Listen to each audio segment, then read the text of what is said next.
I found out my father had a secret son the same day I learned he'd been in love with another woman for 30 years. That sentence changed everything. I'm Auntie Sephora, and tonight I'm telling you a story that will make you question everything you think you know about the people you love, about the secrets they keep, about the lives they live when no one's watching. This story starts with a desk, a filing cabinet, and a manila envelope that should have stayed hidden. But before we dive into this, I need you to understand something. This isn't just a story about betrayal. It's not just a story about lies. It's a story about love, about how love can exist in multiple places at once, about how the people we love most can be completely different from who we think they are. And it's a story about a choice that one woman had to make when she discovered the truth about her entire family history. If you're on YouTube right now and this story is hitting you, hit that like button. Comment down below. I would have opened the envelope too, because by the end of this episode, you're going to understand why opening that envelope was the most devastating and beautiful thing Claire could have done. And I'm not just saying that to get engagement. I'm saying it because this is real. This is what happened. And if you were in Claire's position, if you found what she found, you'd have opened that envelope too. You think you wouldn't. You think you'd leave it alone. You think you'd protect yourself from the truth. But you wouldn't. Not really. Because the human need to know the truth is stronger than the human need to protect ourselves from pain.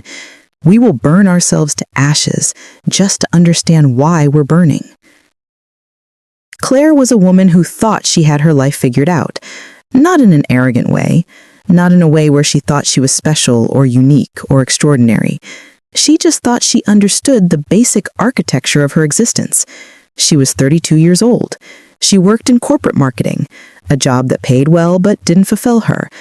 She was married to a man named Richard, who was stable and kind and present. They didn't have children yet, but they'd talked about it. They'd made plans. 5-year plans. 10-year plans.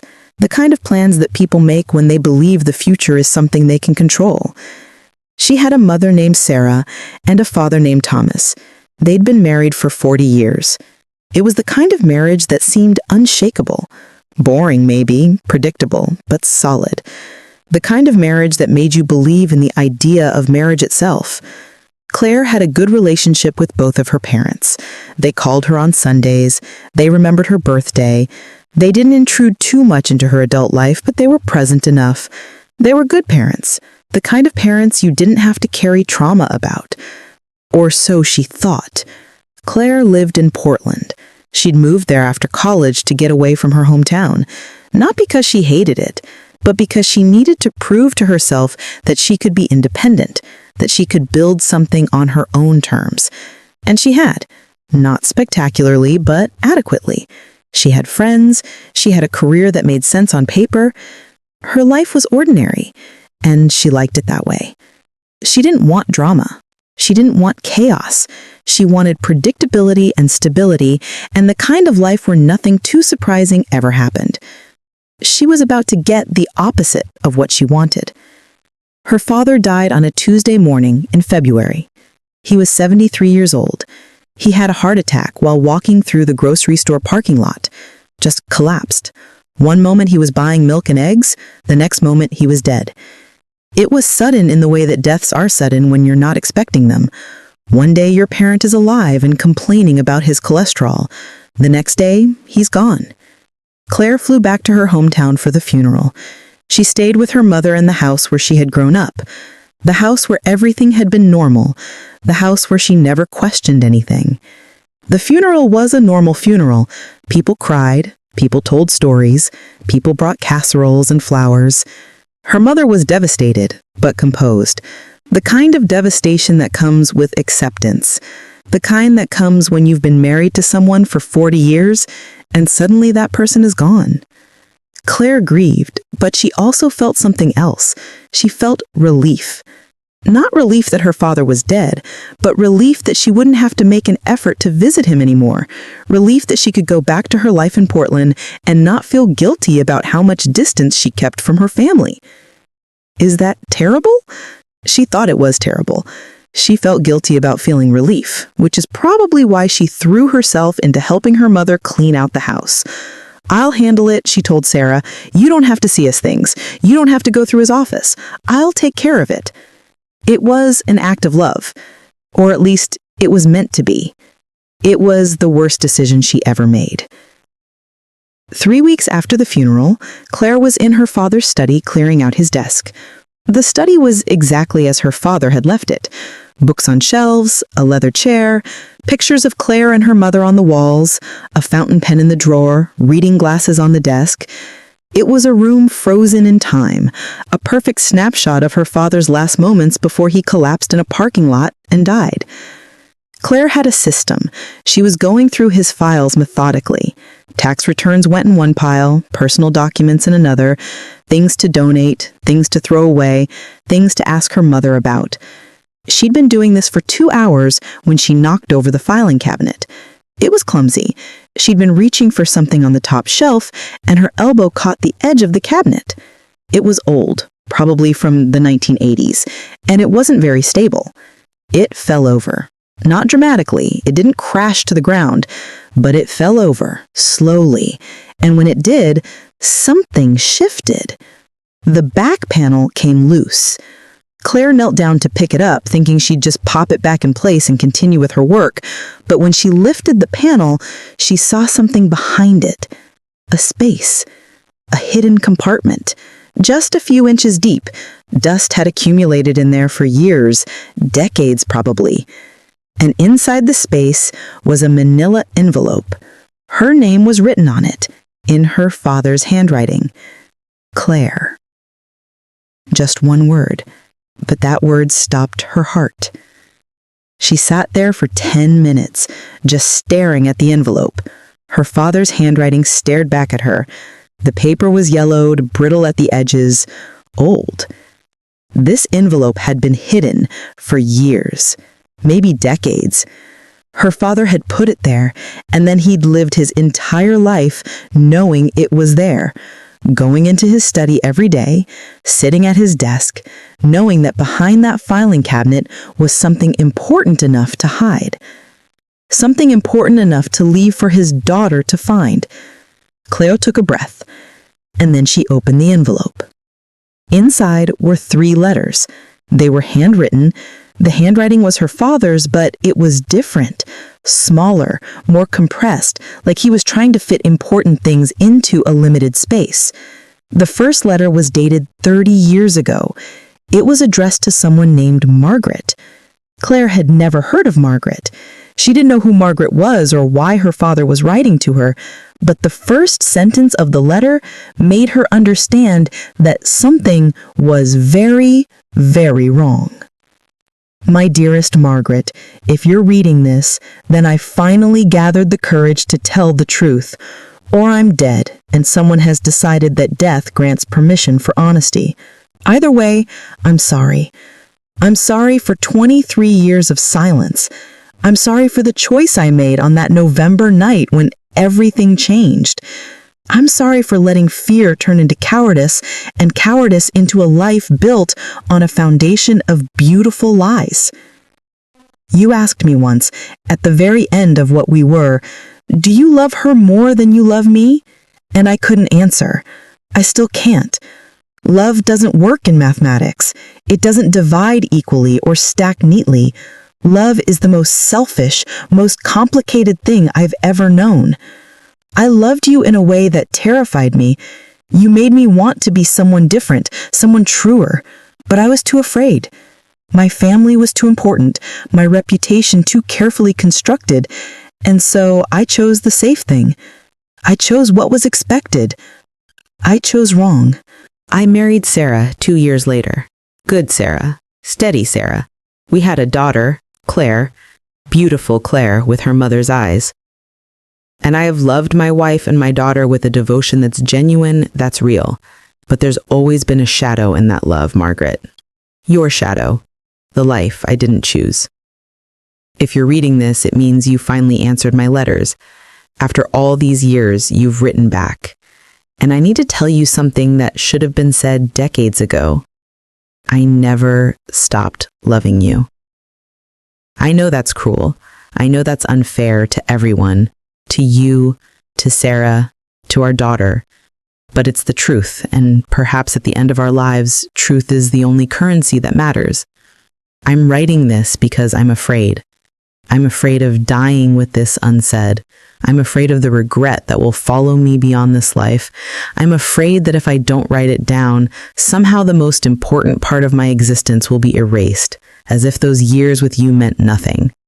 But they meant everything. This letter is sealed away. It's for you alone. No one knows about these words but me. I've kept this part of myself locked away so carefully that sometimes I forget it's there. But it's always there, Margaret.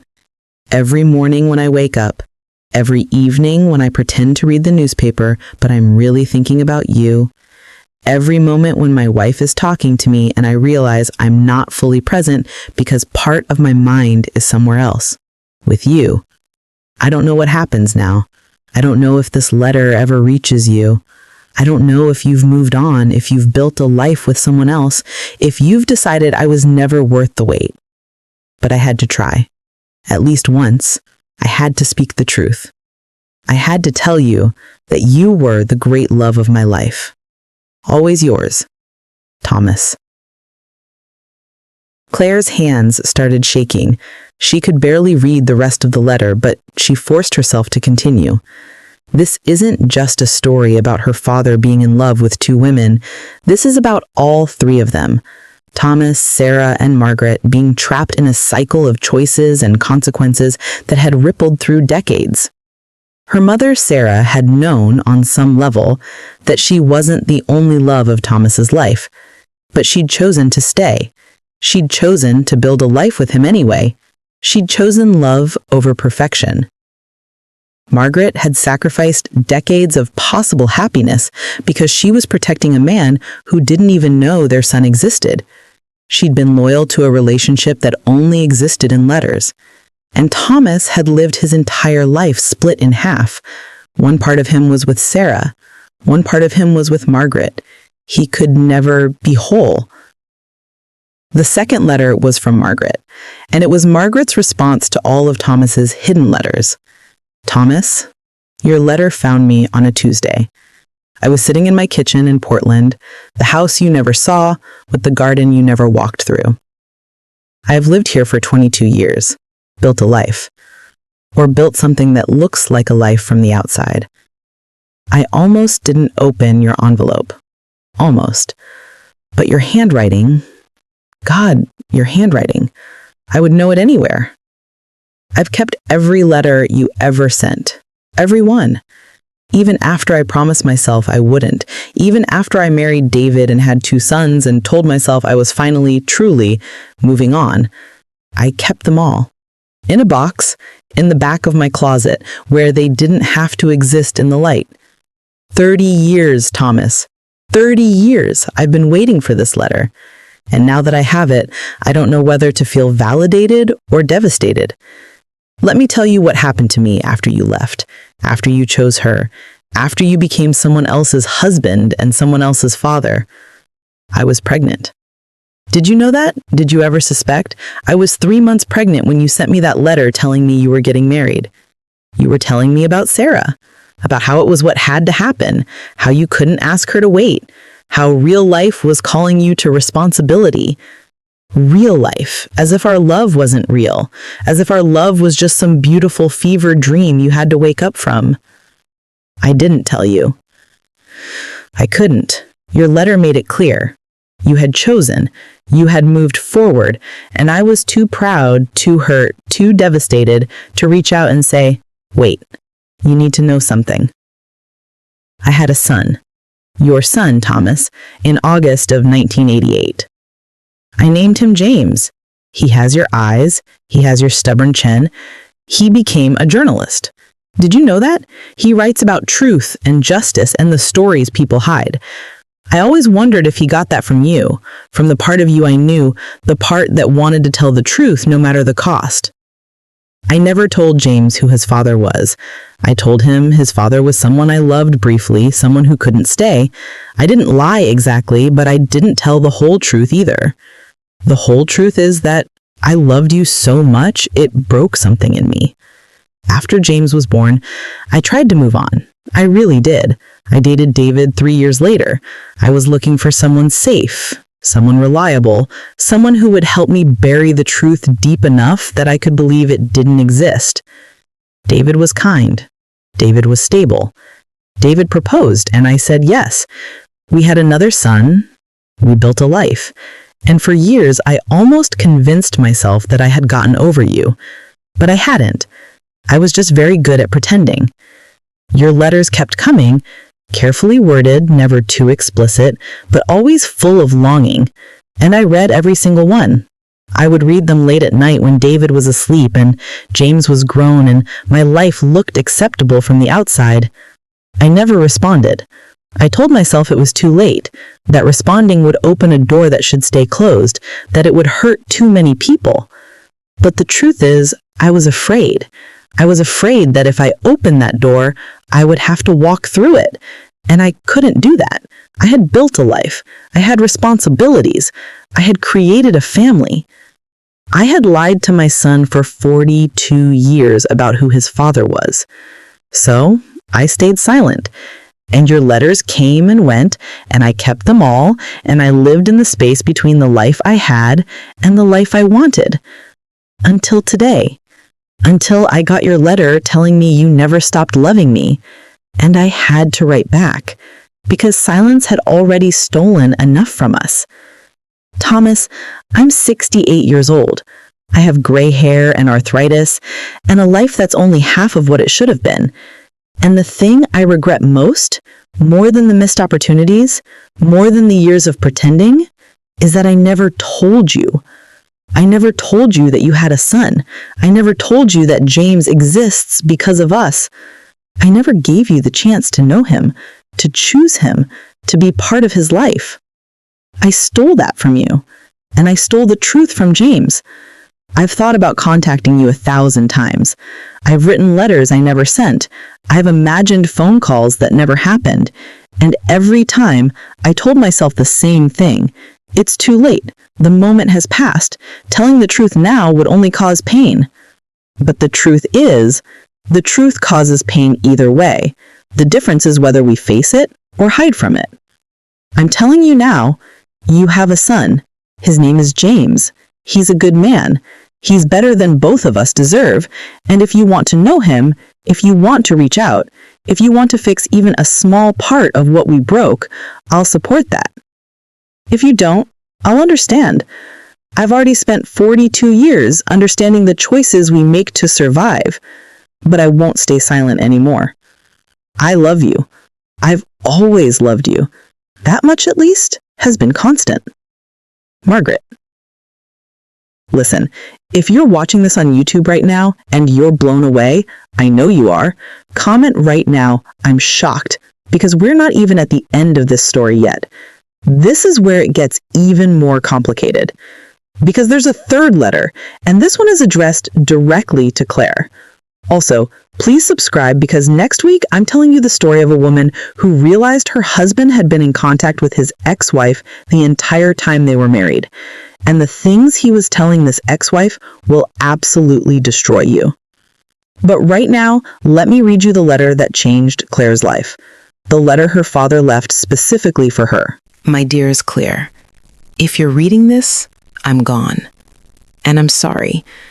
I'm sorry that you're learning this after I can't explain myself, after I can't answer your questions, after I can't hold your hand through the anger and confusion you're probably feeling right now. I'm sorry for many things, but most of all, I'm sorry for being a coward. By now, you know that I loved someone before I loved your mother. You know that I had a choice to make when I was young, and I chose the path of least resistance instead of the path of truth. You probably hate me a little right now, and you should.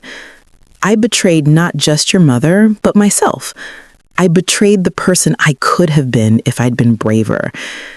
But I want you to know something, and I need you to listen with your whole heart. I have never regretted having you. You are the most real thing I've created in this life. You are the one place where my compromises turned into something beautiful. You are the reason I don't completely despise myself. I married your mother for the wrong reasons. I can admit that now. I married her because she was safe, because she was expected, because loving Margaret was too complicated and too terrifying. But then you were born, and everything changed. When I held you for the first time, I understood something about love that Margaret's letter never taught me. Sometimes the greatest love isn't about passion. It's about responsibility. It's about showing up every single day and choosing to love someone even when it's hard, even when it's not what you feel in the moment. I loved your mother in that way, deeply, truly. Not the way I loved Margaret. That was fire and urgency and the feeling that my life would be incomplete without her. But with your mother, I discovered something richer. Commitment. Consistency. A love that grew in the quiet moments, in the small gestures, in a lifetime of choosing each other. And you, God, Claire, you gave my life meaning. You gave me purpose. You made all the sacrifices worth it. So here's what I need you to do. First, tell your mother. She deserves to know. She's lived her life partially based on a lie, and she needs the truth to grieve properly. Give her that grace. Second, if you want to, reach out to James. He's your brother. He deserves to know his family. You might find that having him in your life, even late, is a gift. Third, forgive me. Not immediately, not easily, but eventually.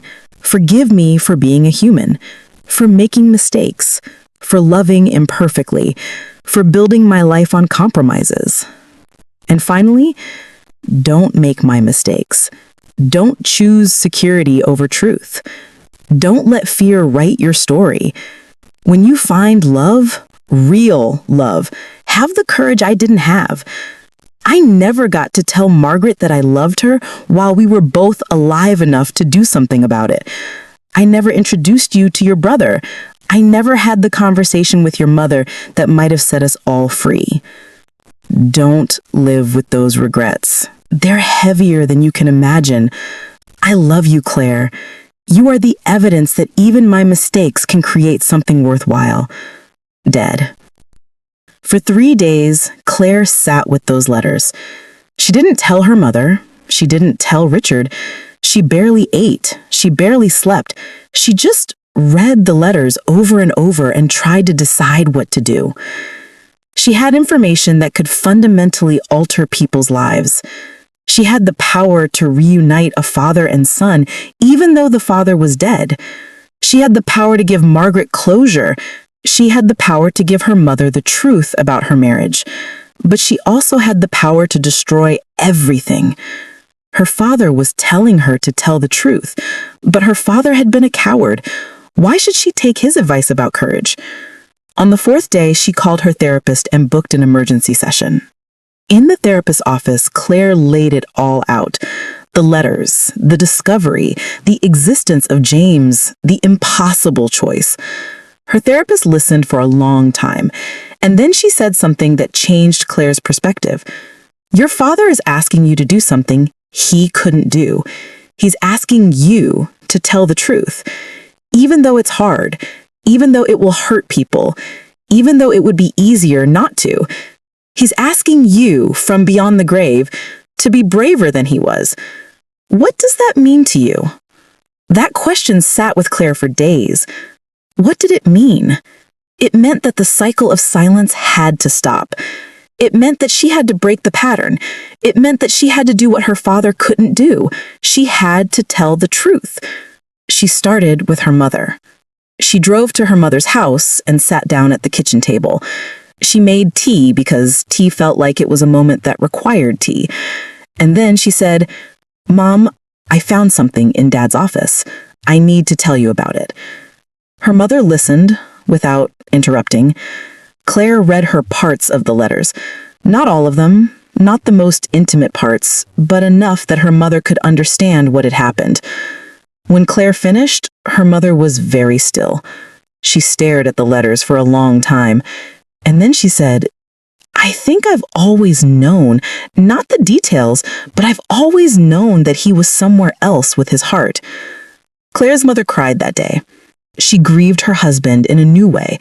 Not the grief of death, but the grief of understanding that the person she'd been married to for 40 years was incomplete, that he'd brought a part of himself to their marriage, but not all of himself. But she also said something unexpected. "I'm glad he loved me as much as he did, even if it wasn't perfect. I'm glad he chose me, even if it was complicated." 2 months after finding the letters, Claire was ready to contact James.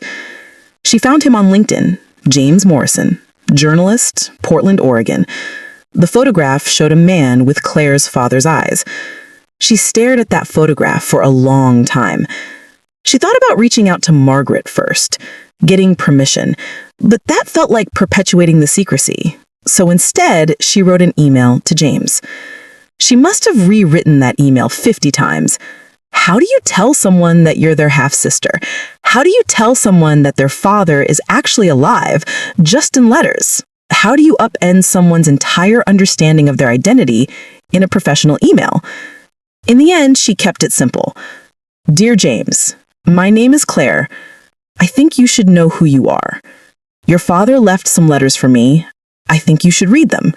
If you want to talk about this, please call me. Claire." She attached photographs of the letters, all of them. She figured if she was going to do this, she might as well be thorough. She sent the email and then immediately regretted it. She spent the next hour refreshing her inbox, waiting for a response that she wasn't sure she wanted to receive. James didn't respond to the email right away. Claire heard nothing for 3 weeks. She thought he was angry. She thought he wanted nothing to do with her. She thought she'd made a terrible mistake. Then, one evening, her phone rang. Unknown number. She almost didn't answer it. "Hello? Is this Claire?" A man's voice, uncertain, cautious. "Yes, is this James?" "It is. I need to talk to you about these letters." They talked for 4 hours that night, not continuously. There were long pauses where James would gather his thoughts or where Claire would wait for him to process. But they talked.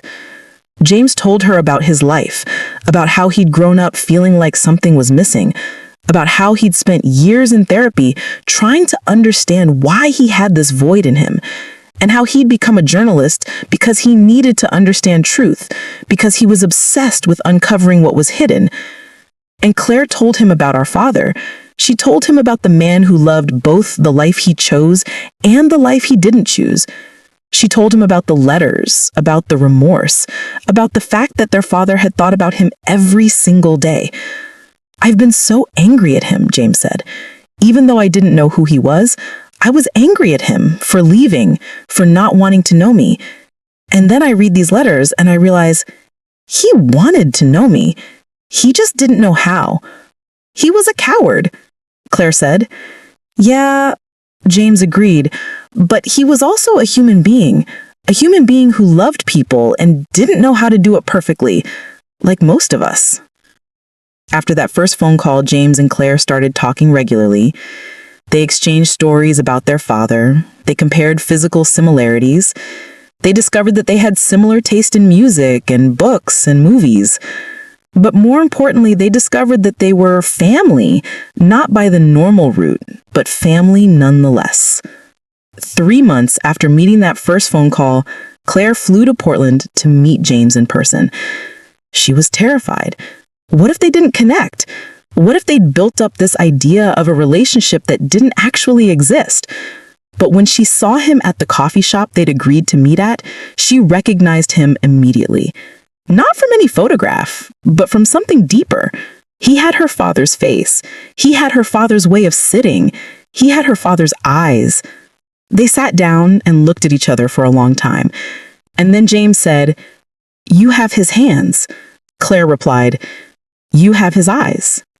They sat in silence for several minutes, Not uncomfortable silence, but the kind of silence that happens when two people are meeting across an impossible gulf, when they're realizing that they share DNA, they share a parent, they share a history they never knew about. You have his hands. You have his eyes. Over the next few hours, they talked about everything and nothing. They talked about their childhoods, so different, yet shaped by the same man. They talked about their mothers, James's mother, Margaret, who had been raising him alone for 42 years, who had been waiting for this day without even knowing she was waiting. "Does Mom know you reached out?" Claire asked. "I told her everything," James said. "I showed her the letters. She cried. But she also said something I didn't expect. She said she was glad I was finally getting the truth, because carrying secrets alone gets so heavy." Claire understood that completely. They exchanged phone numbers. They took a picture together, and then James said something that made Claire's eyes fill with tears. "Thank you for finding me, for having the courage to open that envelope and then the courage to contact me. I spent my whole life feeling incomplete, and I didn't even know why. Now I do. I'm complete because of what you did." A week after meeting James, Claire received an envelope in the mail. It was from Margaret. Inside was a handwritten letter. It was the response that Margaret had written to Thomas all those years ago, the one that had maybe been sent or maybe not, the one that Thomas had kept hidden all these years. Margaret's letter said exactly what she'd written in the version Claire had already found, but it was in her own handwriting. It was real. It was genuine. It was the truth that had been buried for decades. Years after finding those letters, things had shifted. Not everything was resolved. You can't erase decades of secrets with 1 year of honesty, but things were different. Claire and James were video calling regularly. They'd become real siblings, not just people who shared biology. They talked about their father. They compared stories about his personality. They laughed at the things they'd inherited from him that they didn't expect. Claire's mother had gone to therapy to process the revelation that her marriage had always been incomplete. But she'd also come to terms with it. She said something to Claire that was surprisingly wise. "Your father loved me. That was real. The fact that he also loved someone else doesn't erase what we had. It just complicates it. And life is complicated. I think I'm okay with that." James contacted Margaret directly about a year and a half after finding out the truth. They met in Portland. According to James, it was the most emotional conversation of his life. "She apologized to me," James told Claire, "but I told her I understood why she did it. She was protecting me. She was protecting him. She was protecting the family she'd built with her husband. That's not a betrayal. That's love." 1 year after finding the letters, Claire wrote in her journal, "I don't forgive my father completely. I never will. But I understand him differently now. I understand that he was a man caught between two loves and didn't know how to be honest about it. I understand that he made choices based on fear, and those choices hurt people. But I also understand that even in his failures, even in his cowardice, he created something good. He created me. He created James. He created a love story with Margaret that was real, even if it never got to exist in the way they wanted. I have a brother now. I didn't have him before. My mother has a different understanding of her marriage. She didn't have that before. Margaret has the chance to know her son more fully. She didn't have that before. And James finally knows who he is. All of that happened because I opened an envelope that I was never meant to open. The letter changed everything. It changed how I understand family. It changed how I understand love. It changed how I understand secrets and truth and the choices we make when we're afraid. The letter was always meant to reach me. I was always meant to find it. It was just waiting for the moment when I was brave enough to handle it. Dear ones, let me tell you what this story means. Not just as a family drama, but as a lesson about how we live our lives. We all have secrets. We all have parts of ourselves that we hide. We all have loves and desires and truths that we keep locked away because we're afraid of what will happen if we let them out. But here's the thing. Those secrets have weight. They accumulate. They become heavier as the years go by, and eventually they start to crush us. Thomas carried his secret love for 30 years. Margaret carried the secret of James's paternity for 42 years. Sarah carried the knowledge that her marriage was incomplete but couldn't talk about it. James carried the mystery of his missing father his entire life. Everyone was trapped. Everyone was suffering, and it could have gone on forever until Claire opened that envelope. But she did. And by opening that envelope, she gave everyone the opportunity to stop suffering in silence. What Claire did took enormous courage. She could have burned those letters. She could have protected everyone from the truth. She could have let the secrets die with her father. But she didn't. She chose truth. Even though truth was complicated and messy and painful, that's what I want you to understand about this story. This isn't a story about a family scandal. This is a story about the courage it takes to tell the truth, the courage it takes to upset the status quo, the courage it takes to let people know who they really are. Claire had to have those conversations. She had to tell her mother something that would change how her mother understood her marriage. She had to reach out to a stranger and tell him that his entire identity was different from what he thought. That took courage. If you're watching this and this story resonated with you, I want to know. I want you to comment down below and tell me, what secret are you carrying? What truth are you hiding from the people you love? I'm not asking you to tell me what it is, but I am asking you to sit with that question. Because if there's a secret that's weighing on you, there might be someone in your life who deserves to know the truth. There might be someone who needs to know the truth in order to be whole. And yes, telling that truth will be hard. It will be complicated. It might hurt people, but hiding it will hurt them too, and it will hurt you. Also, if this story made you think about someone in your life who you haven't talked to in years, I want you to reach out to them. Don't wait. Don't assume it's too late. Reach out. Tell them you're thinking of them. Tell them you want to know them, because you never know if today is the last day you have to tell someone that you love them. I'm Auntie Sephora, and this has been the story of Claire and the letter she was never meant to read. Thank you for letting me share this story with you.